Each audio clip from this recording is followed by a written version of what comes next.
Sejam bem-vindos a mais um Crônica Carioca. Eu me chamo Gregório Martins. Se você, antes de a gente entrar aqui no assunto, se você ainda não for inscrito, estiver assistindo pelo YouTube, se inscreva. Se você estiver assistindo não, ouvindo, né, por alguma plataforma de áudio também, deixe o seu like. Aí, algumas dá para se inscrever, outras dá para seguir.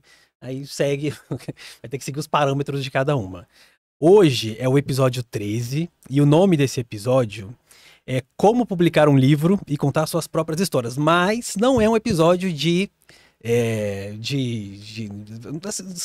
tecnicamente não vai aprender a montar a ser autor, mas talvez você se inspire, né, com a história que eu tenho aqui desse meu convidado, que eu vou até ler a biografia dele do livro, porque eu até pensei em escrever uma, só que aí quando eu fui ver, falei, nada que eu escrever vai ser melhor do que está escrito aqui.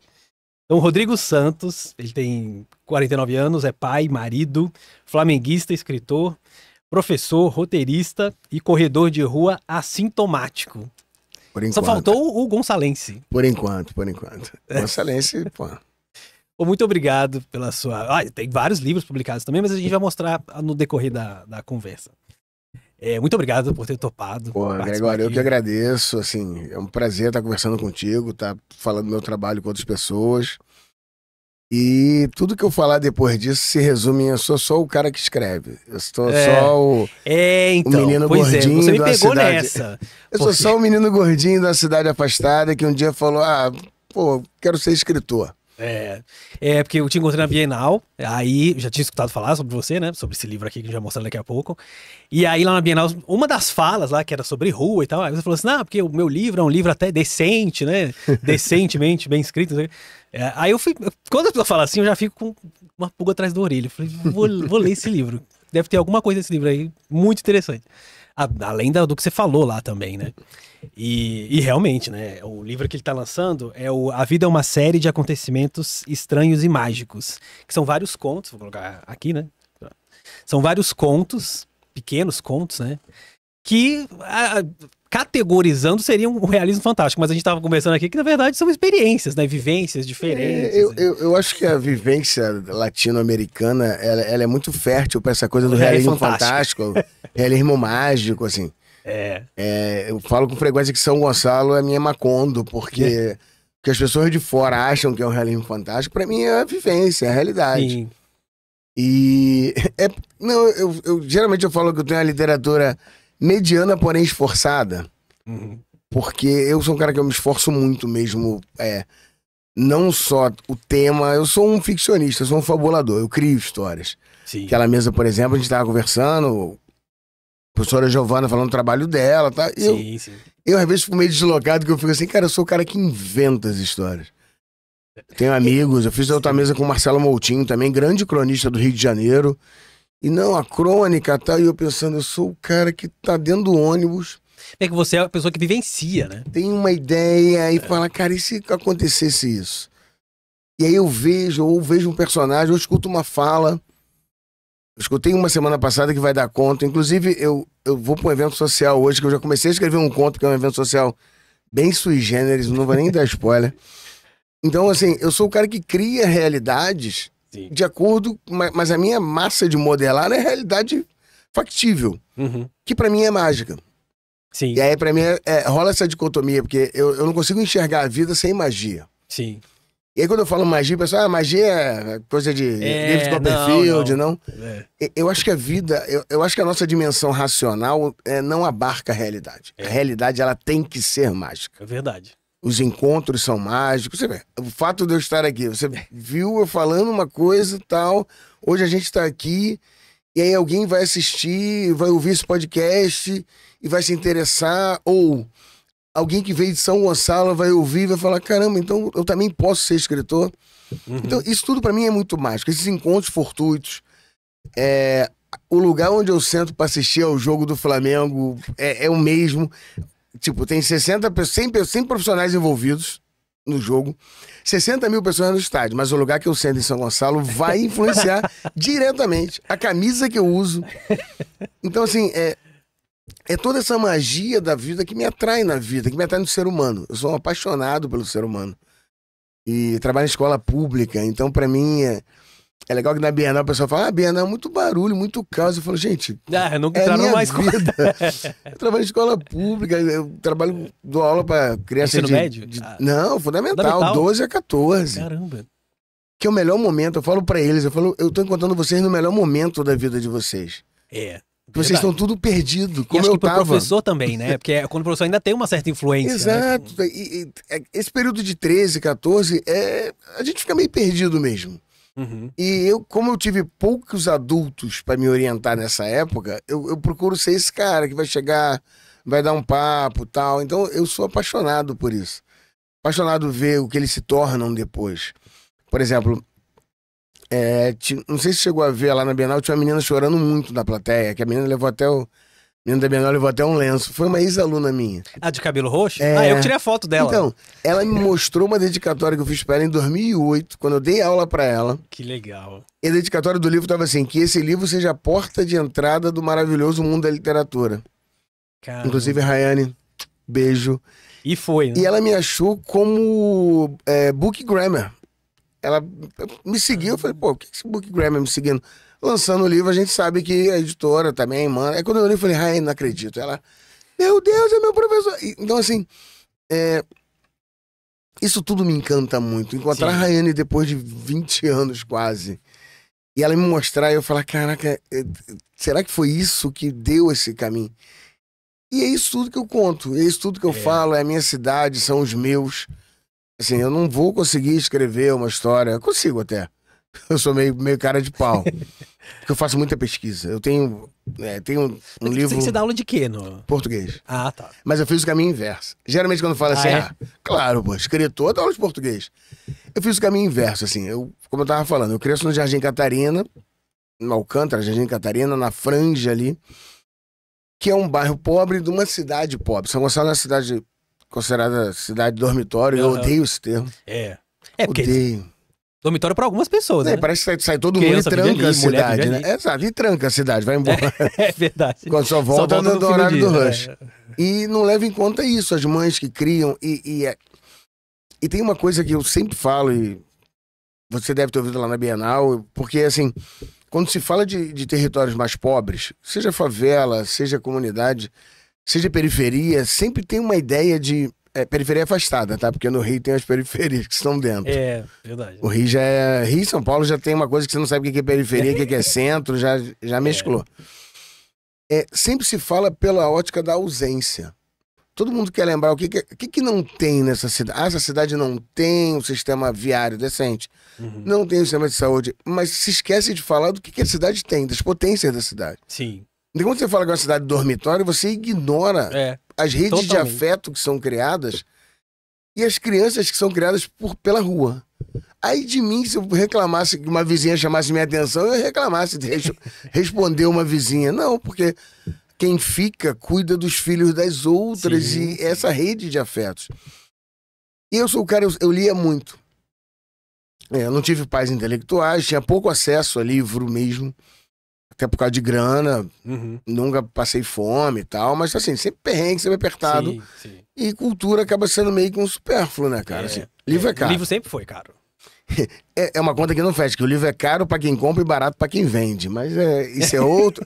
A gente pode falar isso daqui a pouco, quando falar do caminho da publicação. Mas eu lia livro de banca, eu lia livro de biblioteca pública, biblioteca de escola. E eu descobri muito cedo que quando eu tava lendo, eu não tava vivendo. Então, conforme a vida piorava, mais eu lia. Então, é violência doméstica, violência urbana. Tava no meu quarto lá, desvendando crime com a Agatha Christie, felizão, sem me importar com...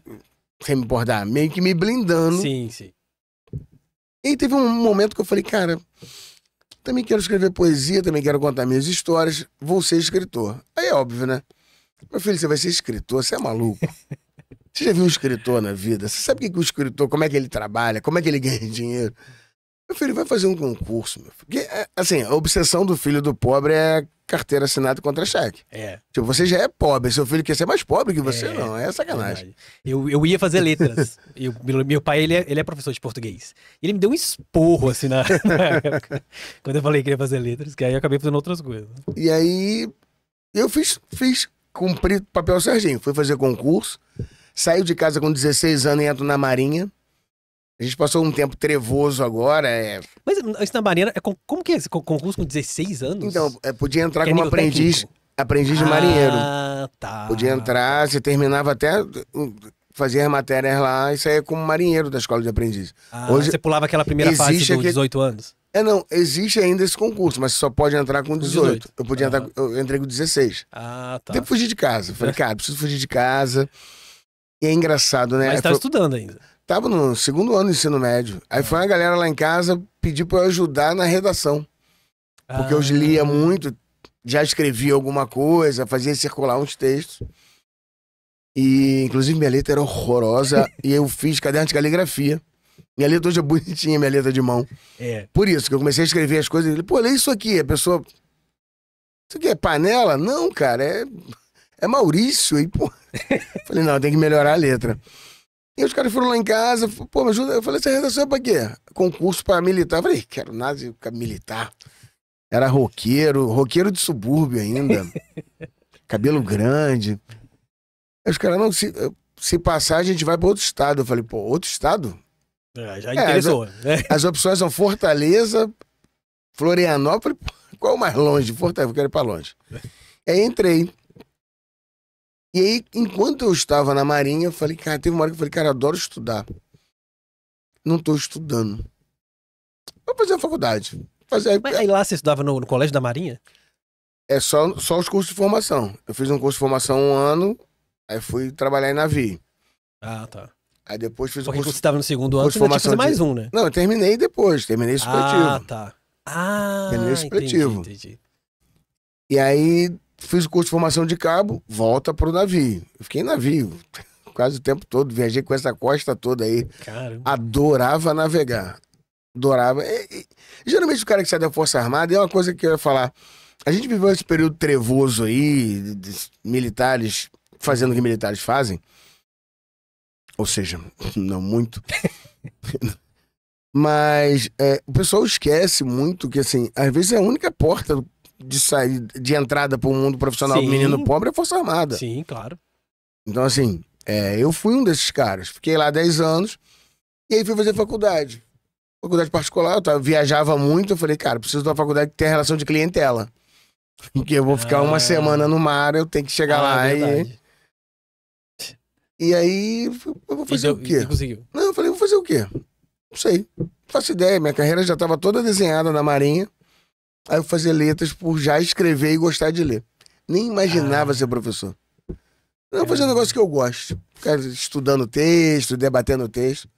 E me apaixonei. Aí quando eu ia fazer 10 anos de Marinha, que você pega a estabilidade, eu parei. Tava noivo, chamei minha noiva, à época. Falei, cara, vou tomar uma decisão. Você tava aqui no Rio de volta. Já. Só fiquei um ano em Fortaleza e servi 3 meses em Brasília. Ah, tá. E aí chamei minha noiva à época e falei, ó, vou tomar uma decisão que vai mudar a nossa vida, mas ainda é a minha vida. Eu tô infeliz. Não quero fazer isso pro resto da minha... Não quero pintar navio velho que não vai pra guerra pro resto da minha vida. Pô, pintava navio de manhã e de noite tava discutindo Wittgenstein, pilhadão. Falei, cara, essa vida de intelectual que eu quero pra mim, não quero ser peão mais. Não saí, e tem uma coisa também, que geralmente o pessoal que sai, eu não gostava. Não, eu gostava bastante. Gostava, minha carreira tava brilhante lá. Mas eu falei, cara, eu quero ir pra esse lado, eu quero pensar e eu quero ser útil. Eu me sentia inútil na Marinha. Falei, pô, sou um cara que lê, um cara que gosta de gente, e tô aqui engessado, vou fazer isso aqui pro resto da vida. Aí minha noiva regalou um olhão, eu falei, você não concorda? Ela, não. Eu falei, você vai me apoiar? O que eu vou fazer? Você concordando, ela apoia. Então tá. Aí saí, fui ainda trabalhar como estagiário, que faltava um período para terminar a faculdade.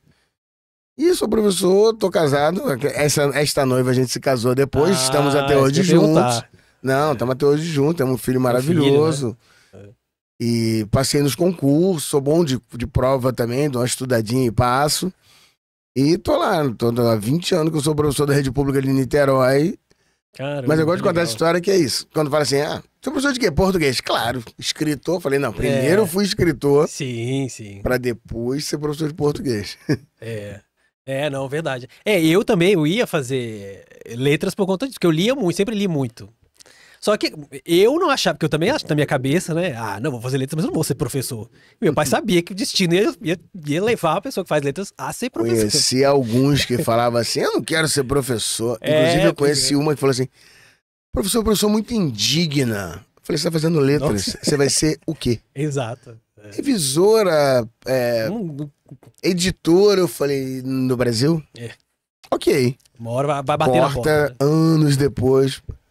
Ô amigo, você não pode me indicar pra algum lugar que eu tô precisando dar. Eu falei, então. Não era indigna essa profissão? Eu fiz o contrário, eu tinha um emprego seguro e decidi ser professor por gostar, por estar apaixonado por isso.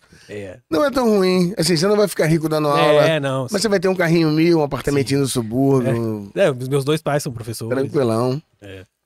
E hoje eu faço história e todo mundo fala isso também, né? Tanto que eu não falo nada, né? Falo, pois é, não, não sei, vamos ver o que é o destino, pra onde vai. Porque realmente, né? Pode ser que isso aconteça. E assim, você estava me contando que você começou, obviamente, seu primeiro livro foi uma publicação independente. Sim. Mas isso foi quando? Isso foi nos 2000? Cara, vamos lá. É bom que, já que você puxou esse tema, vamos lá. Eu vou dar o meu caminho. Sim. Porque hoje tá mais simples, né? Hoje com a tecnologia, mais ou essa questão do menos. Kindle. É mais ou menos, assim. Eu vou dar. É porque geralmente quando eu falo isso, assim, é um caminho. Eu vou apresentar um caminho. Pode não ser o seu caminho. Sim. Tem vários passos que eu dei, que vários amigos discordam, ainda hoje. Mas o que acontece? Eu começo a escrever, ainda na Marinha e tal, e escrevo um livro de poesia, escrevo 2 livros de poesia. E aí eu falei, vou mandar para as editoras. Essa história é muito boa, eu gosto muito dessa história. Tive com um editor lá na Bienal, com esse cara, que é muito engraçado, que eu mandei para as editoras, aí recebi uma carta, não tinha e-mail, carta, me convidando para uma reunião na editora. Vou eu... Caramba, agora. E lembrando de todo mundo, você é um escritor, você é maluco. Sou escritor, vou na editora. Porque eram realidades pra mim muito distantes. Muito distantes. Sim. Assim, eu acho engraçado, rodando nesse meio, 2 coisas que eu escuto que eu fico assim, Quando o cara fala assim, não, eu com 14 anos eu lia Dostoiévski, Machado, eu li Agatha Christie, eu li o que tinha na mão. Não tive pais intelectuais e tal. E outra lembra de fulano que estudou com a gente no São Bento? Tá lá na Globo, tá lá na Record. Eu fico assim, quem estudou comigo é Uber, ou tá preso, ou tá morto. Os meus também, tudo assim. Então, assim... Meus amigos também. Tudo esse... Assim, eu queria ser intelectual, mas não fazia a menor ideia. Sim. E aí, quando a editora me chamou, eu falei, cara, uma editora me chamou. Aí cheguei lá, reunião, só que é um cafezinho? Eu falei, claro, me sentindo, né? Falei, agora vai. Agora. Vou ser descoberto. Aí trouxeram 2 propostas, uma para cada livro de publicação, com capa. Aí eu falei assim, eu não gostei muito dessa capa. Não, a gente troca, sem problemas. Aí li o contrato, aí no final tava um parcelamento lá. Eu falei, esse parcelamento, a gente trabalha por parceria. A gente entra com a metade, o autor entra com a metade. Eu falei, peraí, eu vou ter que pagar? Eu não fazia a menor ideia. E esse editor me olhou com a cara tipo, você não sabia que era assim? Eu não sabia, não sabia mesmo. Inocente, assim. E sabe, meu mundo caiu, eu com aqueles 2 contratos na mão comecei a ver, isso tava na Marinha ainda, eu saí em 2002, final dos 90 ali, começo dos 2000. Eu olhei e fiquei tão chocado, eram valores assim, primeiro que eram valores que eu não tinha. É caro. Ainda hoje é caro. Imagino. Ainda hoje, quando fala assim, 8 mil, eu penso assim, gente, 8 mil é dinheiro para a caceta. E olha que 8 mil é para um número pequeno até. Sim, aí você, 8, 12 mil. Imagina eu que era, da Marinha, cabo da Marinha. Eu nem imaginava como juntar aquele dinheiro. E o tempo que eu tive na Marinha também, eu era um cara extremamente perdulário. Eu passei 10 anos na Marinha, não comprei nada, não construí nada. Gastei todo o dinheiro que eu recebi, eu gastei. Me diverti bastante. E aí eu saía meio assim, sabe? Eu lembro que foi na Tijuca, eu saí da editora na Tijuca, eu não sabia nem pra onde eu ia. Assim. E aí eu entendi o processo. Saiu da Marinha, aí eu pego o dinheiro da rescisão, publico meu primeiro livro de poesia, pra editora pequena. Esse foi o primeiro mesmo que eu publiquei. Uma editora de Niterói, que eu sou apaixonado, a editora Muiractã, da falecida, querida Laburrê Lima, que agora tá com a Roberta, assim. Mas aí eu falei, já, que essa editora era parceria. Sim. Essa Muiractã, eu falei, cara, eu quero, já que eu vou pagar, eu quero o livro tudo pra mim. Não vou deixar livro... Que é outra coisa também, que é a distribuição. É. E Eu tem acho que uma essa coisa... é a questão mais complicada. Tem uma coisa assim, quando você começa a escrever, sua obsessão é essa. É o livro físico, é seu nome na capa, é a minha foto fazendo carão na orelha. Depois você bota o livro na rua, você fala, cara, esse é só o começo de uma jornada gigante. Sim. Livro não anda sozinho. Uhum. Eu tava falando, semana que vem, a gente tá gravando aqui no dia... Hoje são 28, né? Hoje sim. Hoje é uma sexta. 20... hoje é uma sexta. A gente tá gravando uma sexta. Eu vou amanhã pra São Paulo. Eu vou no ônibus de meia-noite, chego lá às 6 horas da manhã, faço um lançamento 14 horas do domingo, pego o ônibus de 11 horas pra chegar às 6 horas da manhã de novo em Niterói. Na segunda. Caramba. Nossa. Pra ir dar aula. Sai da rodoviária direto pra escola. Caramba. Mas assim, o livro não anda sozinho. Sim. E ele tem que estar na livraria. Nem toda editora consegue botar em livraria. Uhum.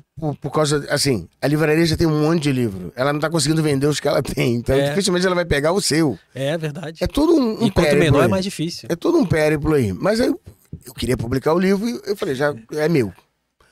Publiquei e fiz 1000. Falei, eu tinha aquela ideia também, vão abrir meu livro. Eu sou o novo Rambo, vão abrir o meu livro. Meu Deus, que maravilha. E eu tive o prazer, a sorte, de ser lido antes de publicar pela Raquel de Queiroz. Ah, tá. Que falou, nossa, como parece Álvares de Azevedo. E pra mim foi um elogio gigante. Nossa.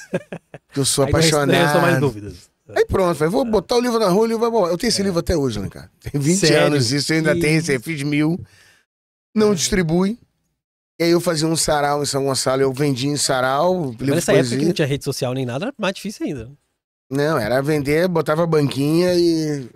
Aí eu declamava com ele aberto, a pessoa se interessava e tal. Então eu publico o primeiro pagando. Quando eu vou publicar o segundo, meu primeiro romance, que, como eu falei, é um romance de formação, não vou republicar nunca mais. Quem tem, tem. Quem tem vai tirar onda se um dia eu for famoso. Eu tenho um livro ruim do Rodrigo Santos. E aí eu falo, cara, não vou pra editora. Aí eu já vou direto pra gráfica. Não preciso do selo da editora. Se é pra pagar, eu pago menos numa gráfica. Aí eu fiz aquela fábrica de livros. E aí comecei a ver também... Essa aqui que tem até hoje?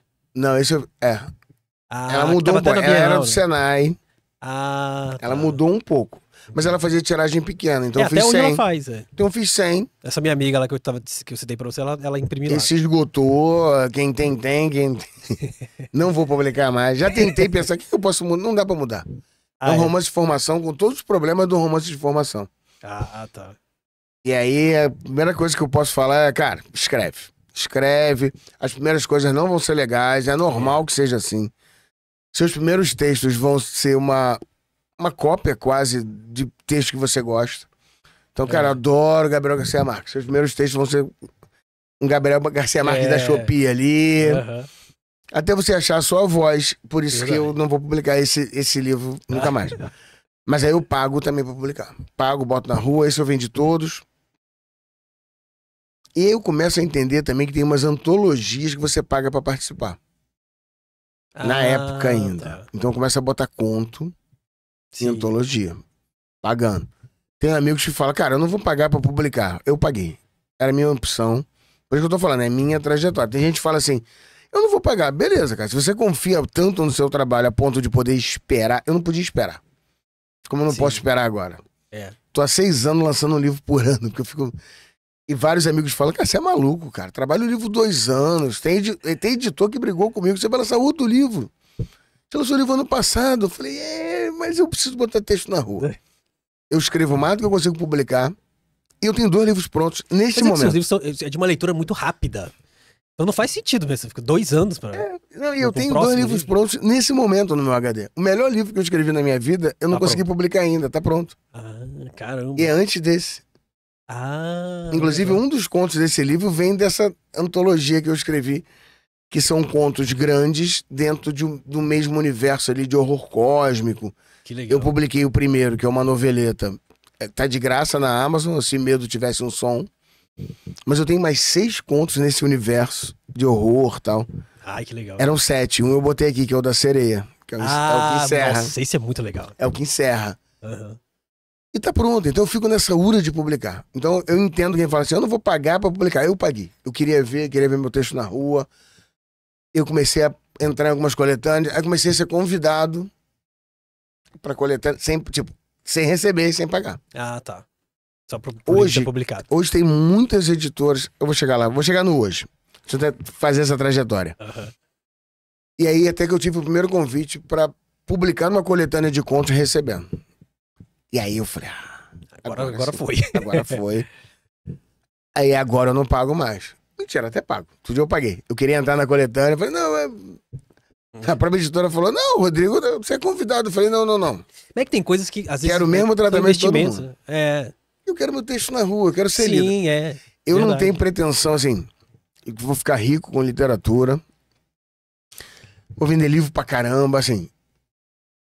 Sei lá, 20 escritores no Brasil vivem de vender livro. É verdade. Vender Eu ia te perguntar livro. isso também, uma das perguntas. E detalhe, eu não consigo te dizer os 20, não. Eu vou te dizer uns 10, assim, Uhum. puxar uns medalhões, e Paulo Coelho não conta. Paulo Coelho é o Silvio Santos da parada, assim. Nunca mais vai ter outro. Mas ele mesmo que ele pare de escrever Todo- agora, ele Não, vai continuar mas ele é fora vivendo da curva. Ele é como o Silvio Santos, é um cara fora da curva, Verdade. não é exemplo. Você não vai vender caneta na Praça 15 e vai virar o Silvio Santos. É. Assim como você não vai ser um divulgador e letrista de... Você não vai ser um letrista de estúdio que vai conhecer o Raul Seixas É. e vai treinar arco composto no corredor do seu apartamento no Central Park. Não vai rolar. Não. Itamar Vieira Júnior, que é o cara que mais vende livro hoje no Brasil. Eu espero que ele consiga, mas dificilmente ele vai treinar arco composto no corredor do apartamento dele no Central Park. Então, assim, Paulo Coelho é o cara fora da curva. Mas, assim, Ciro Itamar, o Giovanni Martins, ele é Noves Cruz, a galera mais Não, nova. quando eu gravei com a Mary Del Priore, eu perguntei pra ela se tinha dificuldade, né, dela publicar próximos livros, porque ela já tem tanto livro publicado, né? Sim. Ela falou, tem, sempre. Sempre, todo livro é uma luta. Não, e E eu falei, achando, né? Que falei, nossa, mas essa aí é. o próprio Braulio Tavares, cara, tava conversando com ele uma vez, ele falou, cara, eu tenho, sei lá, já quase 40 livros. E a cada 6 meses pinga de 2 livros só de direito autoral. Então, assim, essa pretensão não tem. É. Minha única pretensão como escritor é ser lido. Quero ser lido. Aham. Que eu sempre falo pro leitor, você pode não gostar. Eu não gostar. Normal, tem coisa que todo mundo gosta, eu não gosto. Arte é assim. Sim. Dificilmente alguém vai falar que tá mal feito. Mal feito não dá. Mas assim, você pode não gostar, pra mim é super de boa. No começo, lendo as críticas na Amazon, você fica um pouco... Mas eu entendi já. Eu até hoje entro no Scooby e vejo umas críticas que dá vontade de falar assim, cara... Mas eu olho e falo, cara, o leitor é soberano, pode gostar ou não. Então, Mas ele leu. Exato. Eu quero ser lido. Então, aqui, no primeiro episódio, que foi em vídeo, eu trouxe duas meninas que tem um canal aqui no YouTube que elas falam muito sobre literatura. E a gente tava até conversando que o livro, depois que ele é publicado, ele é uma obra aberta. A pessoa ela vai entender do jeito que ela entender, ela vai... O que eu escrevo não é o que o leitor lê. Exato. Tem ela um vai meio consumir de um jeito caminho aí. diferente. Tem um meio caminho aí. Às vezes uma história que você não gostou, a pessoa vai super se identificar com aquilo ali. Sim, não, eu tenho vários. Tem gente que vem falar de contos meus, assim. Não, aquela sua do Renato Russo ali, pra mim aquilo ali é Eu acho mó absolute barato. cinema. Eu acho mó barato que eu não gosto de Legião. Pra mim, o melhor desse conto é isso. E assim, Mas Bom, é que a história em si, né? Porque então, primeiro que você só sabe disso mais pra frente, né? Você começa lendo achando que eram duas pessoas é uma história de amor. anônimas. É uma né? história de amor. Então, eu acho mais legal isso, assim. Porque quem me conhece sabe, eu sou até rabugento com esse negócio de Legião Urbana, não gosto de Legião Urbana. Eu fiz um sarau 13 anos, mensal, com meu companheiro Rômulo Narducci, o maior poeta de São Gonçalo. E a gente sempre homenageava um poeta. A zoação da galera era quando é que vai ter Renato Russo. Porque a gente fez Horácio Barbosa, fez Raul Seixas, Leonardo Cohen, Cazuza. Caramba. Até que um dia a gente fez. E a primeira fila do sarau, a galera assim, ó. Você bate, porque tá escrito ali, não pode bater no microfone, eu bati.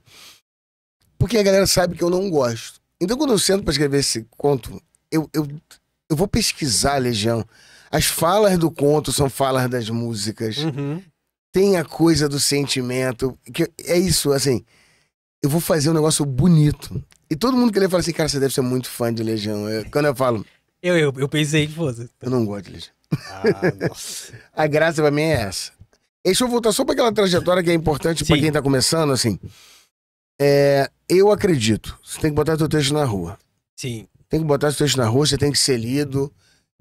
Eu tinha um sarau de poesias, então me apresentava mensalmente. Então você cria uma, que hoje chama de fanbase, você cria uma redezinha de leitores Sim, sim. que começam a apreciar seu trabalho. E aí eu chego no primeiro livro que eu não pago pra publicar. Que é E que uma recebe por Macumba. Não, recebo direito autoral. Ainda não cheguei no ponto de receber antecipado, não. Calma. Tá. Chego lá. Que é esse aqui, né? Esse é um romance policial. Que a história é muito Um legal. detetive evangélico Eu tô tem que doido pra investigar mortes que acontecem em centros e terreiros de Umbanda e Candomblé em São Gonçalo e Niterói. Esse eu publico sem pagar e ainda recebo direitos autorais. É aquele momento que você olha e fala, cara, a trajetória valeu a pena. É. Mas como eu falei, se você tem confiança no teu trabalho, fala, não quero pagar, não pague. Tem que achar o seu caminho. É igual a coisa do processo criativo. Meu processo criativo, eu sou uma pessoa caótica. Não acredito em procrastinação. Procrastinação não existe.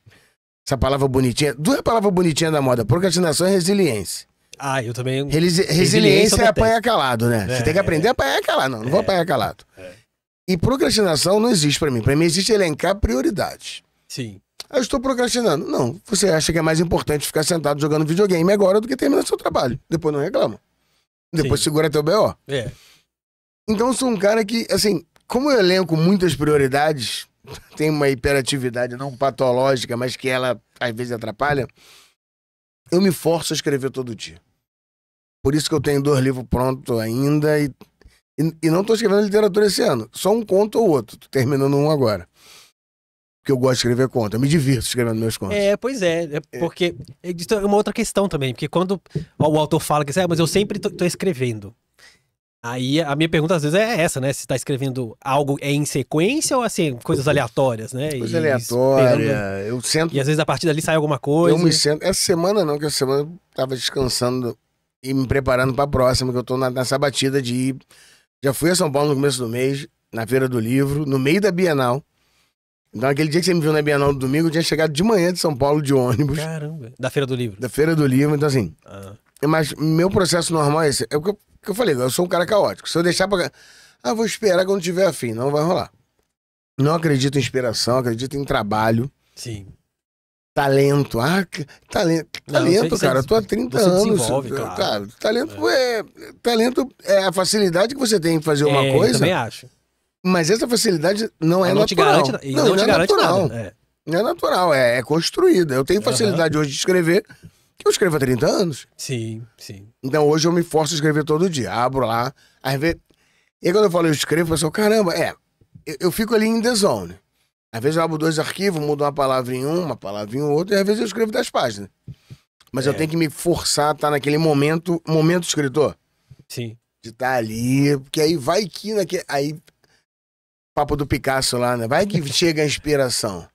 Vai que o talento... Não. Isso tudo, sem trabalho, isso tudo não vai rolar. Eu também não acredito, não. É muito trabalho, é escrever, reescrever, revisar. Revisar um livro é chatíssimo, porque você já escreveu aquilo, você já revisou. Aí quando vem da revisora, vem um monte... Aí já é uma porrada na autoestima que você... Caramba, como é que eu não vi isso, mano? Não vê, você que tá escrevendo... Quem escreve não pode revisar porque é por causa disso. Não, e a gente tava falando também da importância do editor, né? Da pessoa que tem um olhar muito diferente, o olhar já das publicações. E aí, que você não vai ter, né? Quais são os caminhos hoje? Aí é bom que a gente chega nisso também. Pra quem tá começando a escrever. Hoje em dia, tem essa ilusão, a gente tava falando isso, o jovem não lê. Bienal lotada, a maior Bienal de todos os tempos. não é o indicativo, mas é um indicativo. Sim. Não, a Amazon faz Book Day de 15 em 15 dias. E você tem hoje uma forma diferente de consumir literatura. Sim. Você tem muitos blogs ainda. Você tem o Wattpad, você tem coisa de fanfic. YouTube. E você tem uma autopublicação na Amazon de e-book direto. Sim. E aí, assim, o papel do editor é importante pra curadoria. Porque às vezes você acha que seu texto tá genial e não tá. Acontece muito. Eu, por exemplo, quando eu escrevo, tô escrevendo um conto. Eu comecei a escrever esse conto segunda. Escrevi 2 páginas, larguei. Eu sempre faço isso, deixo marinando ali uns 3 dias. Que às vezes aquela ideia que parecia genial no momento. Depois de um tempo, não é depois mais. eu olho e falo assim, cara, não dá história. É só um momento, é só uma fala, é só um personagem. Esse personagem eu não consigo criar uma história pra ele. Uhum. Então parece, na hora que você tá fazendo, parece genial. Depois, o bom é a democratização, das pessoas poderem publicar seus e-books naturalmente. E o ruim é a falta de curadoria. Então tem muita coisa ruim sendo publicada. Sim. Mas também acontece. Acontece, tem fanbase. Exato, tem espaço pra tudo, né? Então eu acho assim, quem tá começando, o que eu poderia dizer? Primeiro escreve. Escritor.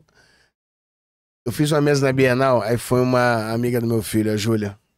Beijo, Júlia. Beijo, Miguel, meu filho. E aí na mesa, quando abri pra pergunta, ela perguntou, eu escrevo uns poemas, eu queria escrever também ficção. Aí eu olhei e falei assim, cara, vou te falar uma coisa logo de cara. Escritores escrevem. Escritor é quem escreve. Escritor não é o cara que publica, não é o cara que ganha jabuti. Escritor é quem escreve. É o primeiro passo. Aí depois tem aquela fala da Clarice Lispector que é maravilhosa, né? Que o povo pergunta assim, a jornalista pergunta, né? Por que você escreve, né? Pra dar voz à minha alma. Não tem um negócio. Não, mas aí assim, tem que fazer. Tem Exato, a parte laboral. Você tem que tirar de dentro alguma coisa. Porque tem uma coisa meio muito glamurosa também. O escritor. Olavo Bilac no passeio público, com a pena na mão e um papel assim. Só pra todo mundo olhar e falar, olha o poeta. É um patife, Olavo Bilac. Patife mesmo. Só perde em patifaria pra Gregório de Matos na nossa literatura. Mas aí é outra história. E aí depois ela falou, caramba, Rodrigo. Mesmo quando eu falei pro Miguel, pro meu filho, que eu ia te perguntar isso, ele falou, meu pai vai dizer que escritor escreve. Porque é isso, tem essa coisa glamurosa, não. Você tem que tem a parte laboral. Uhum. E aí, como é que eu publico? Eu já escrevi, tem um monte de coisa. Cara, tem um monte de editora hoje, pequeno investimento. É igual futebol, não tem time pequeno, tem time pequeno investimento. Uhum. Que trabalha com edital.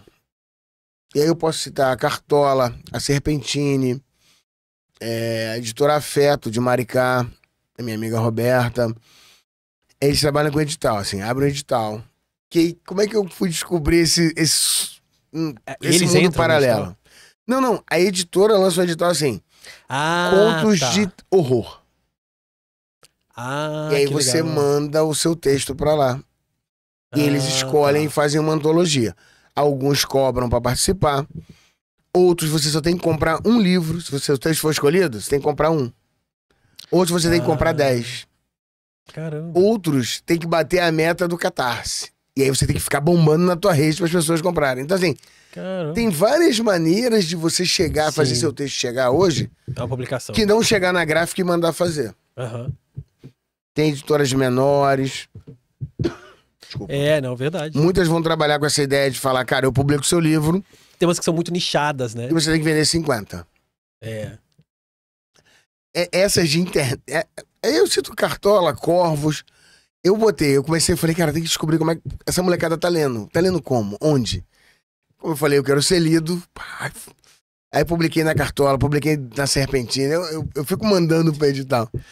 Depois, hoje em dia eu sou até convidado por algumas editoras. A gente vai lançar uma antologia de terror. Tu quer mandar, não? Falei, vou ver se eu tenho alguma coisa lá. Faz, né? Porque assim, aí volta o que eu tava falando. Livro é caro pra quem compra. Um livro custa R$80, mas é barato pra quem vende, porque o autor ganha 10% do preço de capa. Não, e assim... Quando você dá R$80 no livro, o autor ganhou 8, não paga uma Heineken. Então assim... Esse meio termo aí, quem fica com que, a livraria fica com tanto. A própria editora Patois, que eu publiquei um livro também, ela não distribui em livraria, só na dela, porque ela trabalha com essa margem de lucro. É uma editora que publica sem cobrar. Ah, tá. Então, assim. Eu só encontro ela em feira mesmo. Assim. Não, e tem vários. Então, assim, quem tá começando. Assim, óbvio que você tem confiança no seu trabalho. Todos temos. Mas não vá com a ilusão de você vai mandar pra Record, pra Companhia das Letras, pra Roku, e eles vão olhar e vai achar maravilhoso, não. Sim. Até porque essa galera já tá com. Já tá com uns acertos firmados desde 2018. Eu conheço várias pessoas de editora que eu chego às vezes e falo assim, cara. E a editora fala, Rodrigo, a gente já tá com 26. E geralmente é assim. A editora já tá com o ano que vem todo programado. Caramba. Eu fui oferecer pra uma editora, falei, não, em 26. Ela, não, 26. Eu falei, não, eu vou escrever em 26. Ah, tá. Então 27. Porque é isso. Então. Mas o que eu sugiro é procurar esse caminho dessas editoras que bombam no Twitter, no Instagram, e botar o texto na rua. Porque é um caminho longo até chegar no livro. Mas o livro não é o fim por si só. Porque você vai ter que trabalhar esse livro, esse livro vai ter que vender, esse livro vai ter que rodar. Sim. É a mesma coisa assim. Foi um caminho longo chegar aqui.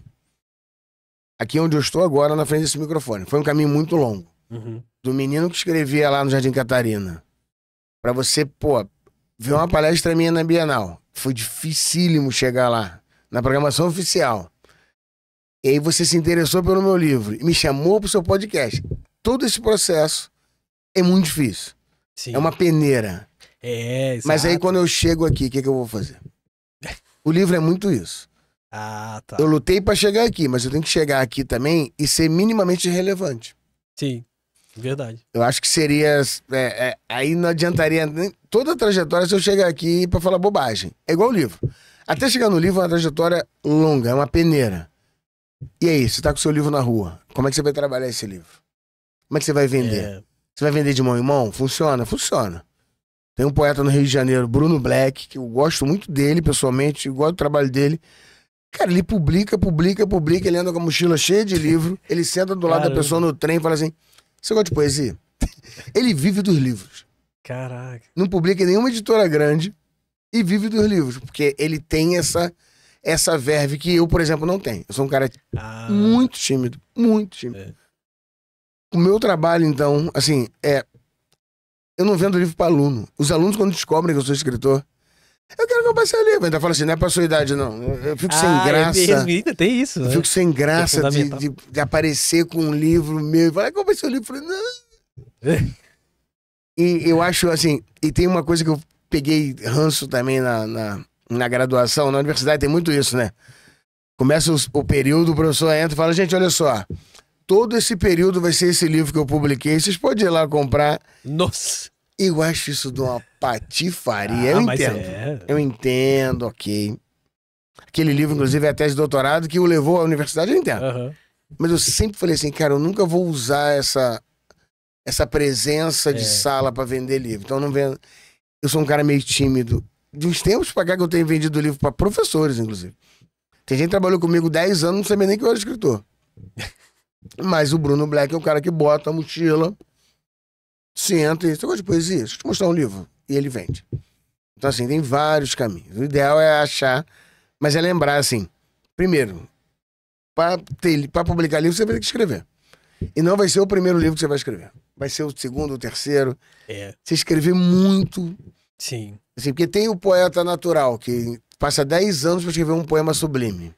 Então, aqui a gente tem um clube do livro aqui, né? E aí a gente tá lendo o Leopardo, que foi assim, né? O Giuseppe, né? Acontece. O Giuseppe Tomazzi escreveu um livro, mas é o livro, né? Morreu e... Eu não sou esse cara. Eu já entendi que eu não sou esse cara. Eu vou escrever. Mas é porque ele escrevia muito também. Nas biografias dele ele fala que escrevia muito. Só que ele nunca achava que estava bom o suficiente. Recebia muito não também na época. Então, eu sou o cara que vai escrever 20 poemas. Vai ter 10 poemas ruins. 8 não. Que isso? 7 bons. Uns 2 ali muito bons e talvez um sublime. Então, pra chegar em um, eu vou ter que escrever 20. Ah, caramba. Então, eu falo muito isso, galera. Tem que escrever. Tem que escrever. Ter amigos que leiam. É difícil, mas... Amigos que leiam de uma maneira quase imparcial. Pra serem seus leitores beta. Leitor beta é o cara, é igual o aplicativo beta. É o cara que vai ler primeiro.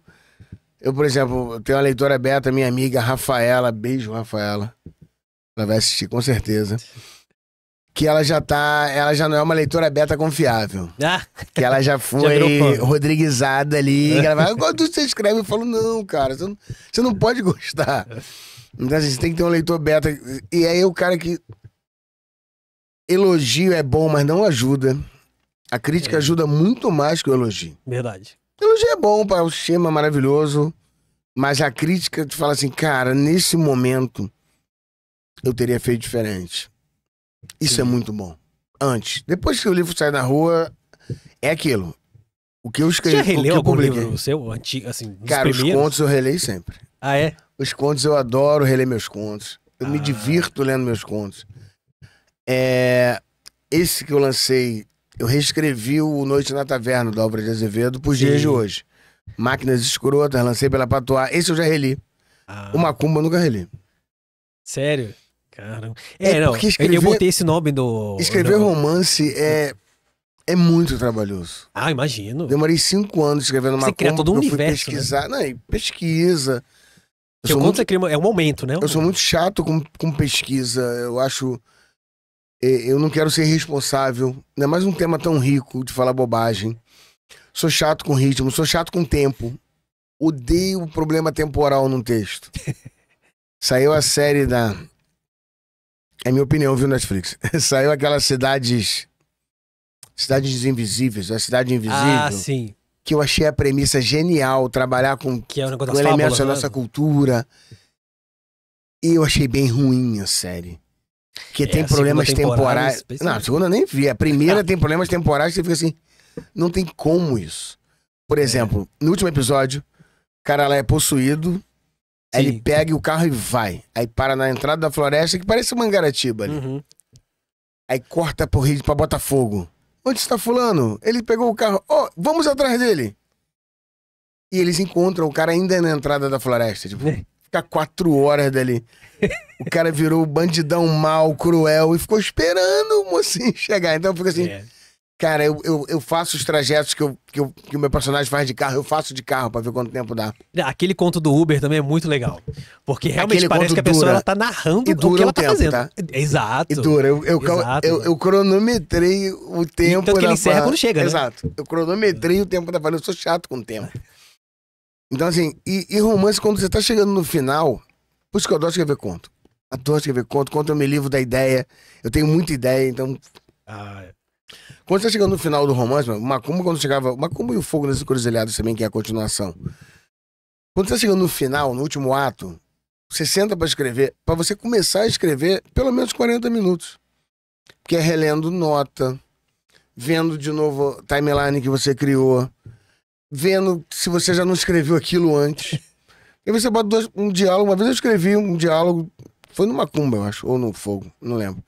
Escrevi um diálogo, 2 personagens, tem uma lauda inteira deles discutindo uma bobagem, que eu adoro personagens discutindo bobagem. Falei, cara, eu já fiz isso.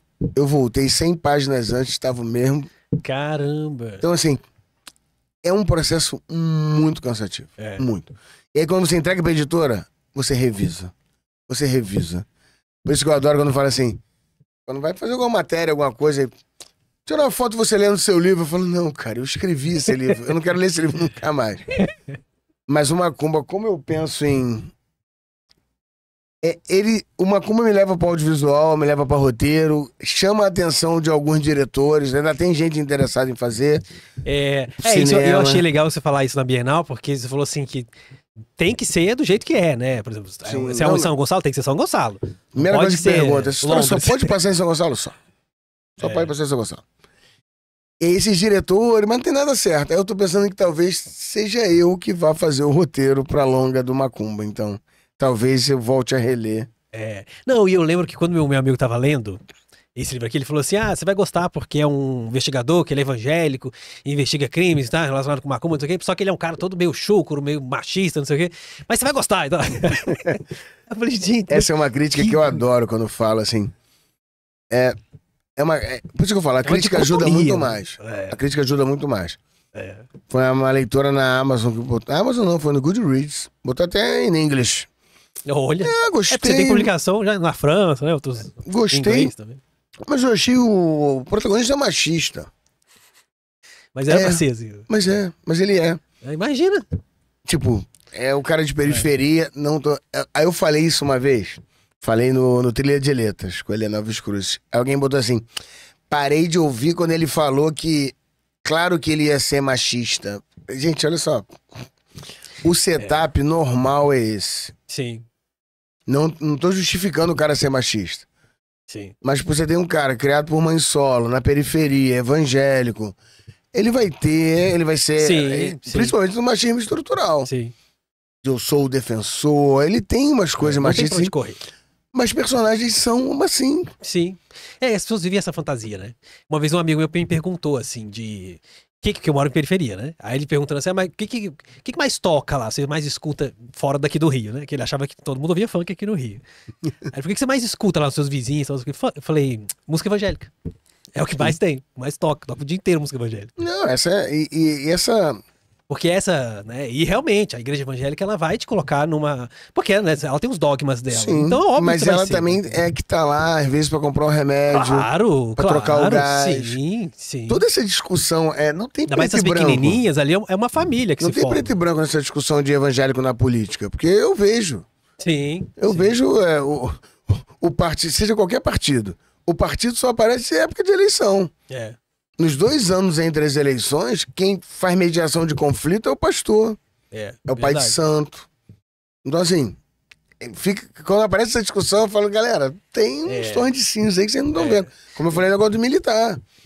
Muitos, polícia também, muitos policiais são jovens de periferia. Sim. Que entendem também a força da arma, o poder, e não querem ser bandidos, eles vão ser polícia. Sim, verdade. Essa é toda discussão longa. Vamos voltar para a literatura, que pelo menos essa eu domino. As outras eu só Não, orelhada. mas é porque realmente é um fato. É coisa do personagem, assim. Interessante. Fica todo mundo querendo personagens sublimes. Quando eu escrevi o Máquina das Escrotas, foi isso. Eu falei, gente, as pessoas são escrotas. Exato. Existem pessoas machistas no seu grupo de amigos. Só que o que acontece? Você joga bola com um cara há 20 anos, você não sabe que ele quer que ele defende a volta da ditadura. Você só joga bola. E agora com as redes sociais, que a pessoa se sente na obrigação de botar até o que ela vai comer, você sabe tudo sobre todo mundo. É verdade. Você sabe quem a pessoa vota, o que ela acha de aborto, de maconha. Se bem que antigamente pra construir um personagem era difícil. Agora eu entro na padaria, o cara fala, bandido bom é bandido morto. Eu sei em quem ele votou de 2010 pra cá. Sei o que ele é sobre maconha, sobre aborto, sobre ditadura, sei tudo isso. Só uma fala, parece que é o pacote completo. Mas aí volta ao que eu tava falando, a gente fica nessa literatura confortável, de pertencimento, confessional. E aí quando aparece um cara escroto, um Bolsonaro da vida, de onde esse cara saiu? Mano, ele saiu do seu grupo social. Sim. É que você nunca perguntou. E vive numa bolha, né? As pessoas hoje acho que mais fácil, elas entram em bolhas John ali. Lennon já falava, viver de olhos fechados é mais fácil. Então quando eu trago esses personagens eles são controversos como a vida é controversa. Sim, todas as pessoas são. Isso é claro. Então quando eu tenho essas críticas ao personagem, eu falo, ok. É o que eu falei, você pode não gostar. Sim. Não gostar. Mas eu fiz o meu trabalho direitinho, eu pesquisei, eu vi. E o personagem, pra mim, o personagem não é uma pessoa, é um recorte. Então ele tem que ter vida. Eu dou vida pro meu personagem no detalhe. É o detalhe. Eu gosto muito do detalhe. Eu gosto do cheiro, da prótese brilhando com a luz que vem da rua, e você... Porque por que te coloca dentro do negócio. Por que esse personagem... Eu podia fazer uma personagem que não tivesse, mas ela tem que ter. Pra mim é isso que dá a cor. Sim. Dá a cor do texto. Que faz a pessoa imaginar aquilo que você quer que ela imagine, né? Pelo menos tentar, né? Eu conduzo bem. Não, de fato, verdade. Todos os contos, assim, você se via ali no meio. Aquele do circo também, né? É que do circo, no final, você fica um pouco chocado, né? Eu gosto muito daquele do circo. Esse final. Mas eu me vi naquele ambiente, naquele lugar. Eu gosto muito do circo. Tem legal. 2 contos que se passam em Nova Carobinha. O que acontece? Meu pai é de São Fidélis, cidade aqui do interior. Que eu cresci passando minhas férias lá e tal. Quando eu escrevo Se o Medo Tivesse um Som, que é uma noveleta de horror, eu queria ambientar numa cidade pequena, eu levo pra São Fidélis. A história acontece em São Fidélis, eu conheço São Fidélis. Mas eu não conheço tão bem quanto eu conheço São Gonçalo. Então, quando eu precisei de mais história de cidade pequena, eu falei, cara, eu preciso criar. Aí eu criei essa cidade, Nova Carobinha. Tem 2 contos nesse livro passado nessa cidade. E tem um conto no outro livro também passado. Esse conto eu vou fazer o roteiro pra longa-metragem. Em breve. E aí são os 2 passados nessa cidade e tem ligação. Tem um outro conto que fala, pô, igual aquele menino que sumiu quando o circo foi embora. Ah, caramba. Eu vou criando meio que um Rodrigo verso, porque tem os personagens que são tão bons que eu falo, eu não vou abrir mão dos personagens não, cara. É verdade. Vou continuar com ele, vou usar ele em outro lugar. E eu tava conversando com o Rodrigo, né, antes de a gente começar, porque eu coloquei no título aqui, contar suas próprias histórias, porque você é uma pessoa que briga pelos seus títulos, né? Porque a gente tava conversando que são títulos assim que geralmente as pessoas querem se afastar desse tipo de título, né? Igual o título muito grande desse aqui, né? A vida é uma série de acontecimentos estranhos, mágicos. Eu mágicos. adoro título grande. Mas a maioria das editoras prefere aquele... A editora falou assim, pô, mas esse título grande não vende. Eu falei, livro vende, gente.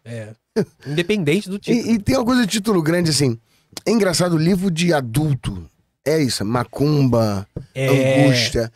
Você pode ver livro de criança. Esse aqui também, né? Máquinas Escrotas. Livro de criança. Um menino que não queria comer feijão. Acabou. Eu já sei até o enredo do livro. Um livro de adulto não é uma... Quando você pega... Apogeu. É um livro que fala sobre... A vida é uma série de acontecimentos estranhos. Você sabe o que esperar do meu livro. Exato. Os livros de história são meio assim, que eles te dão uma data e aí põe embaixo, né? 1900 não sei quanto, a história do não sei o que, lá. E aí eu briguei muito pelo Macumba, pelo título do Macumba. A editora também não queria, falou, mas é um nome que vai afastar as pessoas. Eu falei, vai atrair quem gosta. Exato. Vai atrair quem gosta, faz parte da nossa formação cultural.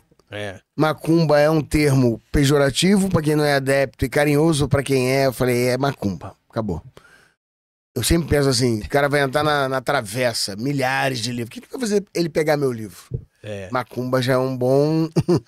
já é um bom nome pro cara. Macumba, que isso? Aí ele pega, tem uma arma. Pô, macumba com arma? Que eu não gostei também dessa arma, mas eu entendo a função semiótica dela, que se não tivesse arma, esse livro ia parar certamente na parte de religiosos. Ah, verdade. Tanto que quando a primeira vez que eu ouvi falar, eu pensei que fosse algo assim. Não sabia que era um romance policial. E aí, o Máquinas Escrotas é um nome que também foi... Mas eu tenho isso, assim, tem que ter um nome que a pessoa olhe e fale, cara, por quê? Por que tem esse nome? Me botar um belo dia? Não, tem que ter uma coisa... Eu gosto muito desse jeito. Eu tô vendo que você fez uma pauta maneira, mas eu falo pra caramba. Não, mas você tá respondendo tudo. Acabei comendo tua... Você tá respondendo praticamente tudo que eu ia te perguntar. A única coisa que eu acho que eu ainda não te perguntei daqui, tá aqui, que a gente não falou, foi sobre... eu acho que, assim, você acha que as redes sociais, elas estão mudando muito a forma como a pessoa lida com a literatura? Essa coisa de booktuber, booktalker, não sei o quê. Eu acho que... Porque grande parte, acho que, do resultado da Bienal tem toda essa movimentação de internet, né? Teve até aquela história da menina que não vendeu os livros, aí no dia seguinte ela vendeu tudo. Barato. O lado bom da internet, é positivo, né? Por que eu não fiz? eu acho que, assim, eu sou naturalizado digital, não sou nativo, não. E seus alunos já crescem com alunos agora totalmente digitalizados, né? Pequenininho já tudo esse é o lance, mexendo, assim. Eu sou o cara naturalizado, até porque eu venho de... Eu sou do começo da internet. Eu falo com meu filho, eu falei, tinha encontros nas cidades de pessoas que tinham internet. Era isso. O Orconto, Mirconto, encontro do Orkut. Isso, A única coisa que unia aquelas pessoas era terem internet. Hoje em dia tudo tem. A geladeira tem internet. Então, assim, verdade. Isso eu procuro tentar entender, mas eu não vou entender completamente por isso. Eu não sou nativo, como meus alunos são. Pra ele, eu tenho uma filha de um amigo que era pequena, pegou uma revista e fez assim. Na foto. Fez assim na foto da revista pra aumentar. Então, assim. E eu acho que essas redes.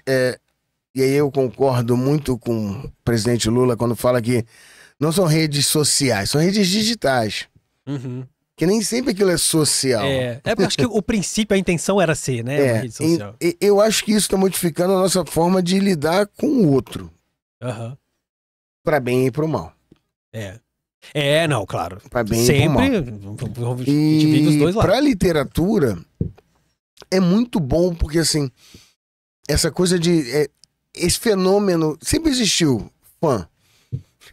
As rainhas do rádio brigavam, o pessoal de uma brigava com a da outra. Mas essa coisa da fandom, e aí isso foi pra política, fã de político.